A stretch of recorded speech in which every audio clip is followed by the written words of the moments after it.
Gusto niyo po bang malaman kung magkano na ang inabot ng ating mga na-receive para po sa ating shelter project?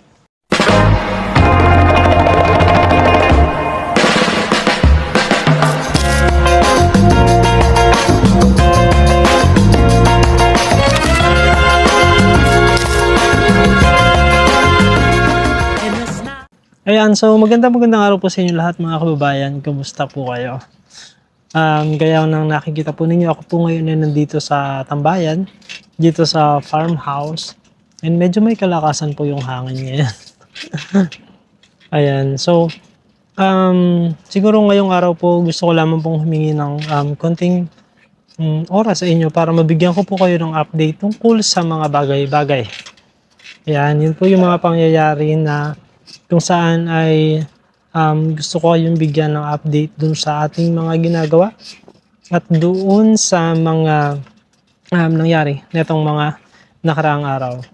Ayan, so unahin muna po natin yung kahapon po kasi ay na-share ko sa inyo yung video na kung saan ay na-announce na po natin si Momay bilang isa sa mga scholar na dito sa Mindoro. At ngayon po gusto kong bigyan kayo ng further update na bukod sa anonymous sponsor na ating in-announce kahapon, meron pa pong dalawa na sponsor na nag-confirm na isusupport nila yung pag-aaral ni Momay mula June onwards. Kaya naman gusto po nating magpasalamat dahil kahapon po ay nakausap na din po natin si Tita from Andorra. Kung matandaan nyo po, siya din yung nagbigay ng allowances ni Momay nung mga nakaraang buwan hanggang makatapos ang graduation. Na-confirm ko na po kahapon na ipagpapatuloy niya po ang kanyang suporta sa pag-aaral po ni Momay mula po sa June, which is yun po yung pasukan. At hindi lamang po yun, dahil hindi lamang po si anonymous sponsor at saka si Tita from Andorra, meron pa pong isa na humabol. I'm very thankful po tayo kay Ma'am Aileen Joy Vlog na nag-commit din po ng sponsorship para kay Momay. At siya po ay nag-commit na magsisend po siya ng additional 1,500 per month para naman po sa monthly allowance ni Momay. So, yun po. Nakakatuwa po sa totoo lamang dahil hindi ko in-expect talaga na ang dami-dami na magko-commit ng sponsorship dun sa mga nakausap natin for scholarship. And gaya nga po ng sabi ko, sa mga susunod na araw, malalaman na din po ninyo kung ano naman ang nangyayari kay Mutya at kay Bella naman na ating nakausap. Yan. Excited na po ba kayo? Ayan. Ako po sa totoo lang, excited na po ako kasi alam ko na magbibigay siya ng dagdag na pag-asa para doon sa mga bata para sa kanilang patuloy na pag-aaral. Ayan po. Pero maliban po dyan, meron po ako dito na jar. Ayan. Nakita niyo po yung jar na ito. So, meron pong mga papel sa loob ng jar na ito. And siguro tatawagin natin ang jar ito na Jar of Hearts. Wow. Kanta po yata yun. Pero Jar of Hearts kasi yung mga laman po nitong jar na ito ay mga papel na puso. Kasi yung mga nakasulat po dito ay galing sa puso ng mga tao na nagbigay para naman doon sa ating shelter project. Kaya ngayong araw na ito po ay gusto kong i-shoutout at pasalamatan yung mga tao na nagbigay na at nag-pledge na para doon sa ating proyekto. Isa-isahin po natin. Sobrang excited na po ako na mapasalamatan sila. So, yung mga green colored papers po, yun po ay yung mga na-receive na natin mula sa sponsor ng ating shelter. Isa-isahin po natin. Yung mga yellow naman po, yun po ay mga pledges na kinumit nila na magsesend din po sila ng support para dun po sa ating shelter project. So, sige, isa-isahan po natin. Madami-dami po ito. Ayan. So, Gusto po nating magpasalamat kay Tita Lily from Vienna, Austria. Si Tita Lily po from Vienna, Austria, nagpadala na po siya ng 10,000 pesos para po doon sa ating shelter project. And bukod po dyan, nag-pledge din po siya na magsesend din po siya ng 1,500 per month na para naman po sa pangangailangan ng mga estudyante pag nag-start na po na meron na po tayong mga estudyante na tumutuloy doon sa ating shelter. Kaya naman, Tita Lily from Vienna, Austria, maraming salamat po. Ayan, isa pa lamang po yan. Marami pa po tayong mga susunod na gustong pasalamatan. Ayan, another one naman po is from Ma'am Anonymous. Ayaw niya pong magpakilala pero she is from Tarlac na nag-send naman po ng 3,000 pesos. Ayan, Ma'am Anonymous from Tarlac, maraming salamat po sa inyong ipinadala na 3,000 pesos. Thank you so much po. And then, another one naman, grabe to. Nakausap ko siya kahapon and just earlier today na nag-send na rin siya nung receipt ng remittance via Emil Villier. Gusto nating magpasalamat kay Mama Friend from US. Mama Friend from US, thank you so much po dun sa inyong pinadalaan na 20,093 and 27 cents. So that's 20,000 pesos 93 and 27 cents. Mama Friend from US, thank you so much po. Ayaw niyo din pong mention yung kanyang full name, pero Mama Friend is enough na daw para malaman niya na siya yan. So Mama Friend from US, thank you so much po sa inyong pinadala. 20,093.27 pesos. Ayun. Thank you so much po, Mama Friend. And then another one naman, nag-send din siya ng nag-send siya actually ng 3,480.93. Ito po ay nanggaling kay Miss M. Mendoza. Miss M. Mendoza, maraming salamat po. Though, yung sinend niya po na 3,480.93, ang sabi niya po ay para sa akin. Though, of course, na-appreciate po natin yan.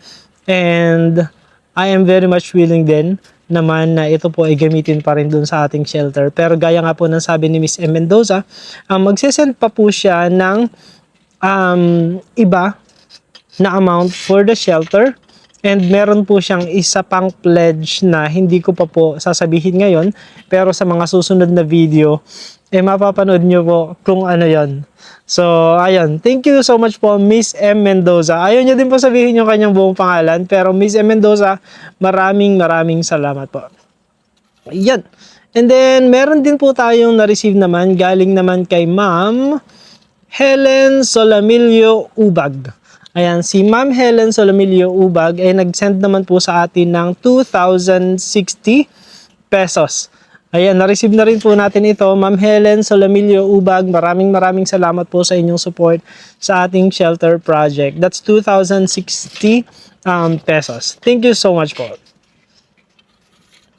And of course, meron din tayo, eto actually nabanggit ko na to before, pero gusto ko pa rin siyang palaging pasalamatan kay Ma'am Bernie HDH from Germany na nag-send po sa atin ng 3,011.92. 3,011.92. And alam niyo po, nakakatawa dito kay Ma'am Bernie HDH ng Germany. Bukod po dito sa sinend niya, doon po sa mga video ko, nagko-comment siya tapos nagsesend po siya ng super thanks na may equivalent na monetary value din na ma-add naman po doon sa ating revenue monthly. Ma'am Bernie HDH Germany, thank you so much po. Sobrang na-appreciate po namin ang inyong tulong. Thank you po. And then, ayan, isa pa ito si Tita. Ma'am Redemption Siddiqui. Ma'am Redemption, grabe. Si Ma'am Redemption ay isa po sa mga sponsors ng house din ni Peter Paul saka ni PB Panday. And nung napanood niya po yung video natin tungkol dun sa shelter, talagang nag-send po siya sa akin ng message na she's willing to help with the shelter project. And na-receive na rin po natin yung kanyang ipinadala, which is 15,000 pesos. So, galing po kay Ma'am Redemption Siddiqui, nag-send po siya ng 15,000 pesos para po doon sa ating shelter project. Maraming salamat po, Ma'am Redemption Siddiqui. Thank you so much po.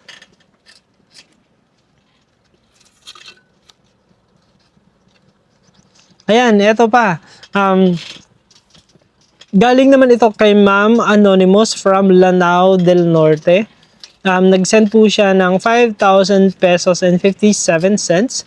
Yun, and then nag-ask din po siya sa akin kung okay lang daw po ba na i-share yung aking bank details or GCash details dun sa kanyang friend naman from Germany. Kasi nabanggit niya po na yun nga, meron tayong proyekto na shelter para dun po sa ating mga estudyanteng katutubo.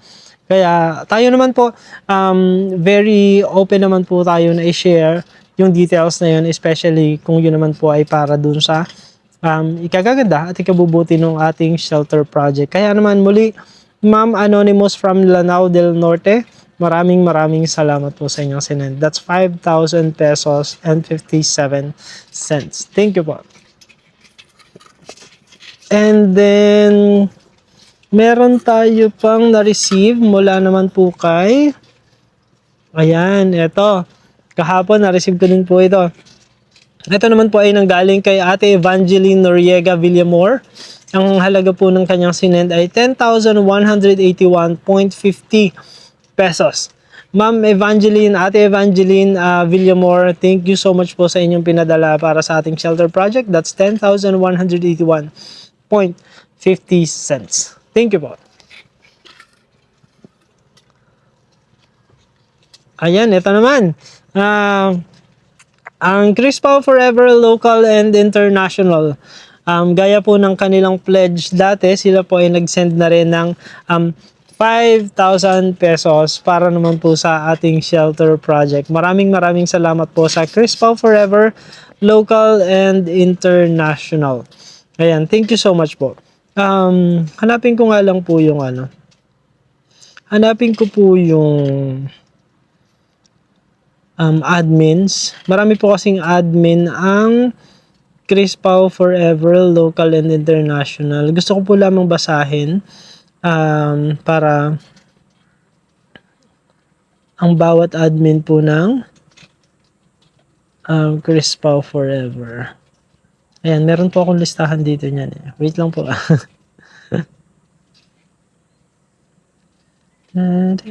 Ayan, eto. Eto po. So, ito po yung mga admin naman ng Crispo Forever Local and International. Kay Ma'am Ellen Joy Vlog. Ayan, si Ma'am Ellen Joy. Thank you so much po. And then, ako si Neng Chang. Si Ma'am Cherry Sarol Villagonza. Si Ma'am Estela Ayoso. Ma'am Estela, thank you so much po. Emma Faro. Si Ma'am Emma Faro. Si Ma'am Ching Panz. Si Ma'am Josephine Reyes Lazo. Si Ma'am Len Heradura. Si Ma'am Marisa Gotostos. And si Ma'am Melvi Bakusa. Yan, sila po yung admins ng Crispo Forever Local and International. Maraming salamat po sa inyong support. And another one, meron po tayong na-receive naman na 5,000 pesos na nanggaling naman po kay Ma'am Amy Suarez. Ma'am Amy, thank you so much po sa inyong pinadala. 5,000 pesos galing kay Ma'am Amy Suarez para po sa ating project. Thank you so much po. Ayan. And then punta naman po tayo dito sa mga pledges. So, yung Yellow Hearts po, ito po ay mga pledges na they're committing to send din para dun sa ating shelter project. And ito po ay nanggaling kay Ma'am Ellen Joy Vlog. Initially, nag-commit po siya ng 5,000 pero ang sabi niya po, kahapon po actually, nakausap ko siya, naka-video call ko si Ma'am Ellen Joy.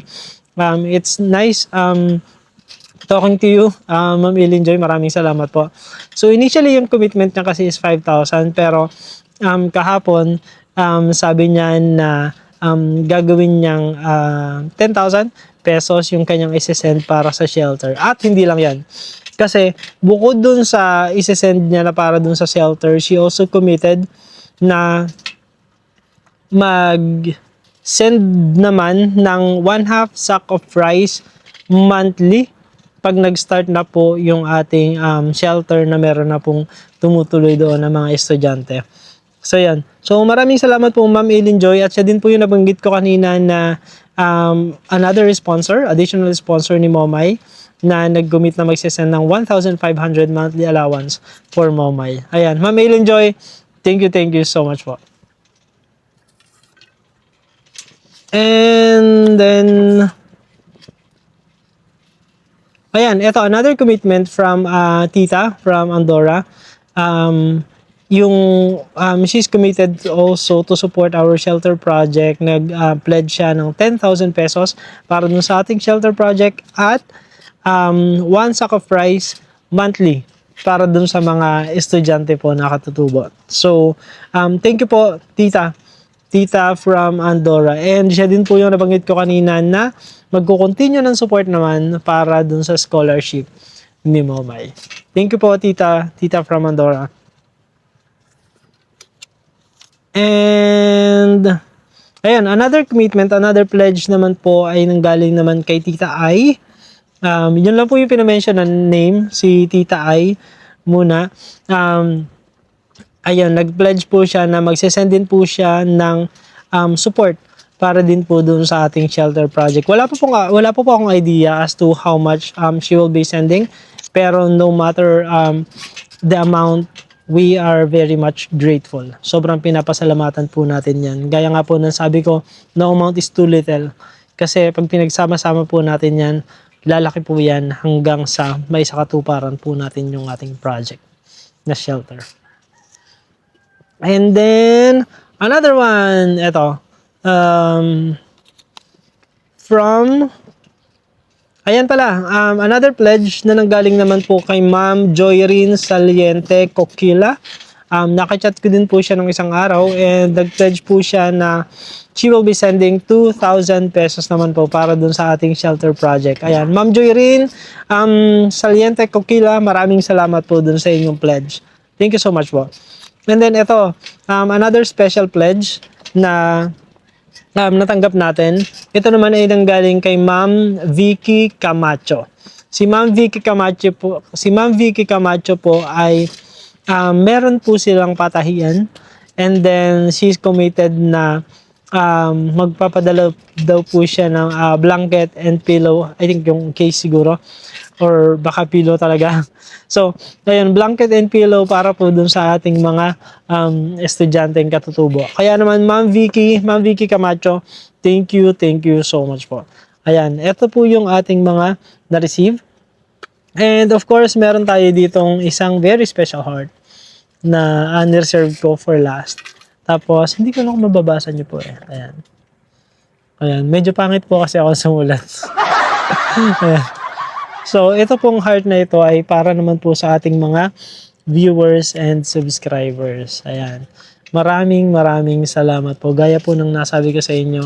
And marami pong nagme-message na sabi nila, pasensya ka na, Toots.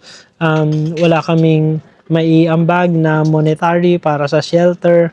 Ang tanging maiambag lang namin ay ang panunood at hindi pag-i-skip ng ads. Pero gaya nga po ng sabi ko, hindi po yun maliit na bagay. Napakalaking bagay po yung inyong panonood, yung hindi po ninyo pag-skip ng ads, yung inyong pagko-comment, yung inyong pag-share, yung inyong pag-subscribe po sa aming mga channel. Napakalaking bagay po nun. Dahil ang inyong pong panonood ay magdadagdag naman ng revenue doon sa ating monthly income doon sa ating YouTube channel. So, yun naman po ay gagamitin naman natin na pandagdag doon sa ating proyektong shelter. Kaya, kung kayo po ay nanonood, hindi nag-skip ng ads, kayo po ay nagsishare, nagko-comment, nagla-like, kayo po ay kabahagi ng isang proyektong ito na magiging kapaki-pakinabang para sa mga estudyanteng katutubo. Ayan. Hindi po yun maliit na bagay, napakalaking bagay po nun. Each and every one of you, bawat isa po sa inyo, merong malaking role na ginagampanan at may malaking partisipasyon para may sakatuparan po natin ang ating proyektong ito. Dahil sa mga susunod po na araw, sa pagpapalabas po natin ng ating mga videos pa, Yun po ay nakadepende sa kung paano po ninyo pinapanood yung video, kung gaano po kayo kadalas nanonood ng aming mga video. At yun po ay magja-generate naman ng revenue na atin pong gagamitin para dun sa ating shelter project. Kaya sa lahat po ng mga viewers and subscribers, maraming salamat po. Yun po yung ating mga heart, yung mga paper heart na nandito sa ating jar of hearts. Pero gusto ko din pong i-shoutout at magpasalamat, of course, ito. Gusto ko magpasalamat din kay Tita Moscow. Si Tita Moscow na nagbigay recently, yung binigay po natin na 2,000 pesos kay Mutia, yun po ay nanggaling kay Tita Moscow. And then in addition, nagbigay din po siya ng 12,000 pesos para dun po sa mga estudyante na na-feature natin para sa scholarship. So, ang gagawin po natin ay bibigay po natin, hahatiin po natin dun sa apat yung 12,000, which is tig 3,000 pesos po sila. Yun po ay ibibigay po natin dun sa mga estudyante sa mga susunod na araw sa pagtawid ko po ng pinagbayanan. Hindi po ako nakatawid ng pinagbayanan kahapon at ngayon kasi medyo may kalakasan po yung alon. Tsaka may hangin po kasi ngayon. Kaya hindi siya ganun ka-safe na makatawid, pero tomorrow itatry po namin na makatawid na ng pinagbayanan para na sa ganun ay makausap na rin natin yung mga estudyante at isa pa ay simulan na rin natin yung ating mga dapat gawin doon sa lupa na ating binili para doon sa shelter. Ayan. And bibigyan ko po kayo ng update, wag po kayo mag-alala kung ano po yung ating mga gagawin pagdating po natin ng pinagbayanan. Ayan, so once again, thank you po Tita Moscow para dun po sa inyong sinend na 12,000 para dun sa mga estudyante na na-feature natin. And of course, gusto rin nating magpasalamat sa tuloy-tuloy na suporta naman ni Dr. Samantha Craig. Doktora, kayo yung nagsimula ng lahat ng to kasi kayo yung unang nagtiwala na mag-sponsor nung estudyante na na-feature ko dito sa aking channel. Kaya naman, sobrang thank you so much po. Kasi kayo talaga yung nagsimula nito. Kaya wala hanggang pa sa salamat. At maraming salamat po kasi patuloy po kayong nagsusuporta doon sa pag-aaral ni Christine. Thank you so much po, Dr. Samantha Craig. At palagi po kayo mag-iingat dyan. Alam ko na hindi pa rin ganun ka-peaceful yung nangyayari sa Middle East. So, kaya naman mag-iingat po kayo dyan. Ganun din po yung iba pa nating mga kababayan na nandiyan dyan po sa Middle East. Mag-iingat po kayong lahat. Palagi po kayong mag-ingat. Ayan po.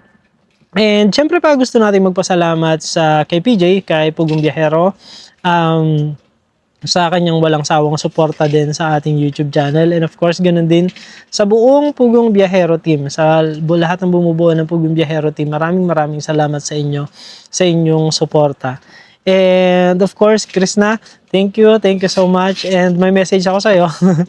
May message ako sa'yo. Basahin mo yan. Kay Ugdot ako nag-message dun sa iyong kapatid. Sana mabasa mo. Dahil merong pinapabigay ang Chris Pau Forever sa'yo. So, ayan. Basta may message ako sa'yo. Basahin mo na lang. Ayan, mag-iingat ka palagi dyan. And gusto ko lang din mag-shoutout bago ko tapusin itong ating video kasi merong isang very special na caught talaga yung attention ko kasi yung pinapa-shoutout niya is hindi yung kanyang sarili. Yung pinapa-shoutout niya is yung kanyang nanay. Sabi niya, Sir Toots, pa-shoutout po sa nanay ko sa susunod niyo pong vlog.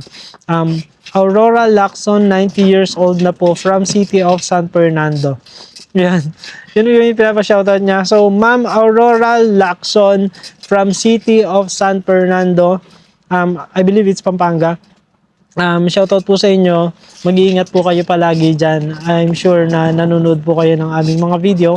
Kaya naman, ingat po kayo palagi dyan. And God bless po. So, yung total po ng na-receive na natin na amount para dun sa ating shelter project, yan po ay umabot na ng 74,768.19 pesos. Yun na po yung total ng na-receive na po natin. Natanggap ko na po yan.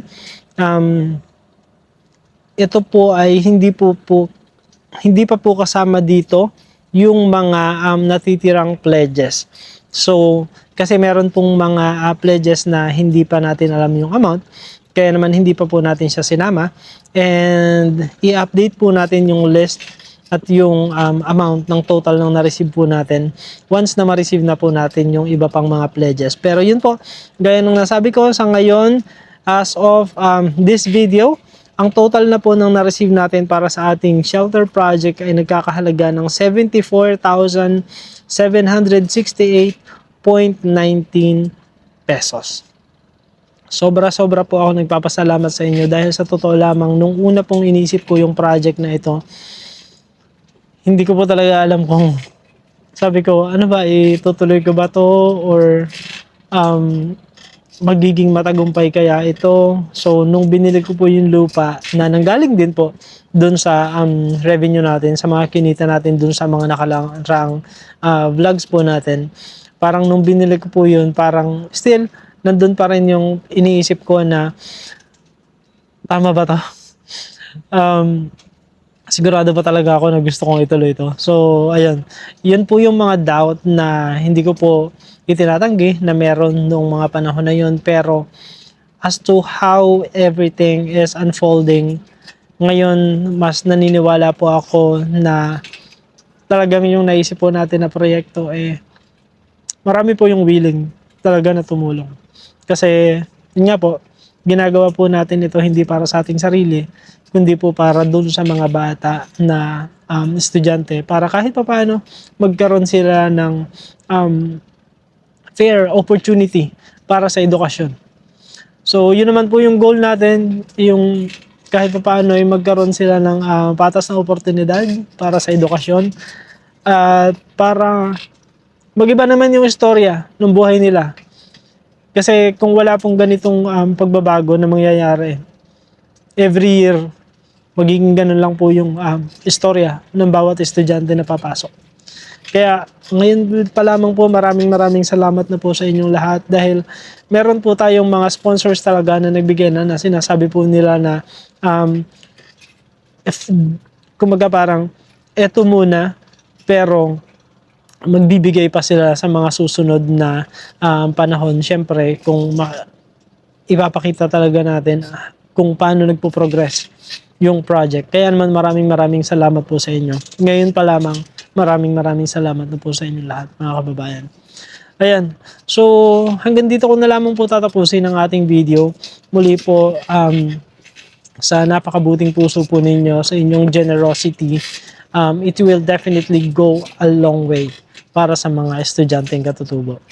Muli po, kung nasang panig man po kayo ng mundo mga kababayan, magandang umaga, magandang tanghali, magandang gabi, magandang araw po sa inyong lahat. At ang lagi ko pong prayers, lahat po tayo ay palaging i-bless ni Lord. Thank you everyone. Have a good day.